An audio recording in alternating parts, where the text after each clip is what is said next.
ਬਿਸਮਿਲ੍ਲਾਹਿਰਰਹਿਮਾਨਿਰਰਹੀਮ। Daily news ਦੇ ਨਾਲ ਮੈਂ ਮੁਹੰਮਦ ਵਸੀਮ ਸ਼ਹਿਜ਼ਾਦ ਔਰ ਤੁਸੀਂ ਦੇਖ ਰਹੇ ਹੋ ਮੇਰਾ YouTube ਔਰ Facebook ਲਾਈਵ।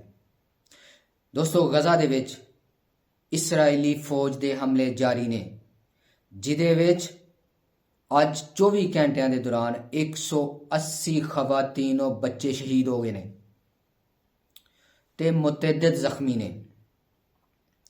ਫਲਸਤੀਨ ਦੀ ਨਸਲਕੁਸ਼ੀ ਦੇ ਉੱਤੇ ਜਨੂਬੀ ਅਫਰੀਕਾ ਦੇ ਸਦਰ ਨੇ ਆਲਮੀ ਅਦਾਲਤ ਜਾਣ ਦਾ ਫੈਸਲਾ ਕਰ ਲਿਆ।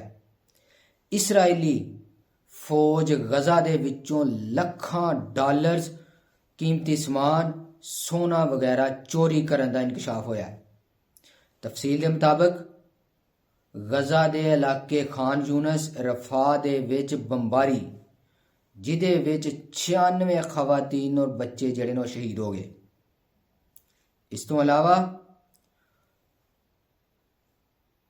ਪਨਾਹ ਗਜ਼ੀਰਾਂ ਦੇ ਕੈਂਪਾਂ ਦੇ ਉੱਤੇ ਬੰਬਾਰੀ ਜਾਰੀ ਹੈ, ਜਿਹਦੇ ਵਿੱਚ 40 ਬੱਚੇ और ਖਵਾਤੀਨ ਸ਼ਹੀਦ ਹੋ ਗਏ ਨੇ।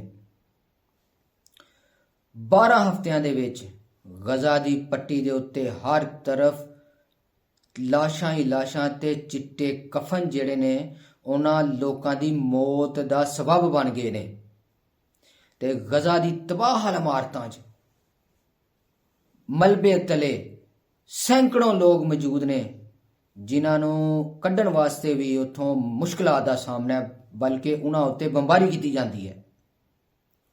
ਉਸ ਤੋਂ ਬਾਅਦ ਜਨੂਬੀ ਅਫਰੀਕਾ ਨੇ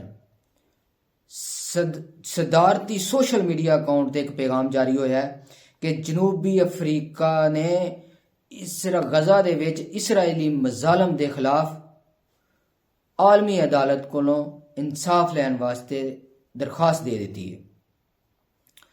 एक NGO की रिपोर्ट के मुताबिक इसराइली फौज लोगों को जबरदस्ती अगवा कर रही है और उन्हों दा कीमती समान, उन्होंने घरों सोना, डॉलर्स और लैपटॉप वगैरह चोरी करके ले जा रहे हैं और अपनी मनमानियां गिरफ्तारियां भी कर रहे हैं और जानबूझ के उन्हां दियां अमलाकां नूं तबाह कर रहे ने और उन्हां दे कोलों जो कुछ भी मालो ज़र है सी सारा ही लैके ते ओह जाना चला जाते ने। नाजरीन, अज सानू सोचना पेगा, क्या असी बेहसीयत मुसलमान इकट्ठे हैं या असी मुख्तलिफ ग्रोहां दे विच बटे होए हैं? सानू सारियां नू मिल के एक जगह एक प्लेटफार्म ते इकट्ठे होके ते अपने अपने अंदाज दे विच पुरअमन एहतजाज करना होएगा। फिर ही इसराइल ते दबाव वधेगा और वो गजा दे विच मुसलमानां नूं शहीद करन तो बाज आएगा और उत्थे जंगबंदी करेगा। इहदे नाल ही मैनूं इजाजत दिओ। अल्लाह हाफिज़।